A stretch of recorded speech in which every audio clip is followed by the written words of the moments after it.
So hello guys, আজকে শুরু করছে একটি নতুন মিনি ব্লগ পাখিকে সঙ্গে নিয়ে। তো আজকে খাওয়ার ভিডিও দেখাবো না, আজকে একটি রেসিপি ভিডিও শ্যুট করবো পাবদা মাছের ঝাল। চলো যে যে মশলাগুলো বাটতে লাগবে সেগুলো আগে বলি। পেঁয়াজ বাটা, কাঁচা লঙ্কা বাটা, সর্ষে বাটা, পোস্ত বাটা। তো প্রথমে কড়াইয়ে তেল দিয়ে কালো জিরা ফোড়ন দিয়ে দিল, এরপরে দিল পেঁয়াজ বাটা। পেঁয়াজ বাটাটা ভাজা ভাজা হওয়ার পরে এরপর দেখো পোস্ত বাটাটা ভেজে নিচ্ছে দিদি। তারপরে পোস্তটা যে ভাজা হয়ে গেছে তারপরে দিচ্ছি একটু কাঁচা লঙ্কা বাটা।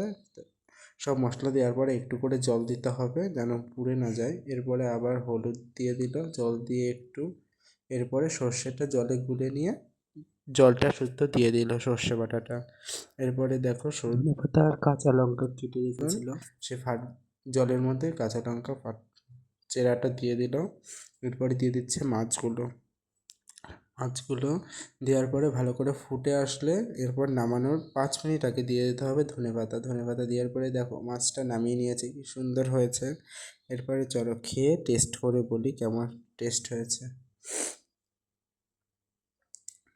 দেখো সর্ষে পাবদাটা খুবই সুন্দর হয়েছে দেখতে, আর খেতেও সেই টেস্ট হয়েছে।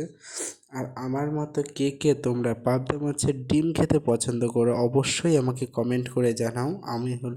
আমার খুব ভালো লাগে পাবদা মাছের ডিম। পাবদা মাছ হলেই বাড়ির আমারটা যদি না ডিম থাকে তো মা বাবার পাতে যদি ডিম থাকে তো আমি নিয়ে নিই। ভিডিওটা এটুকুই, ভালো লাগলে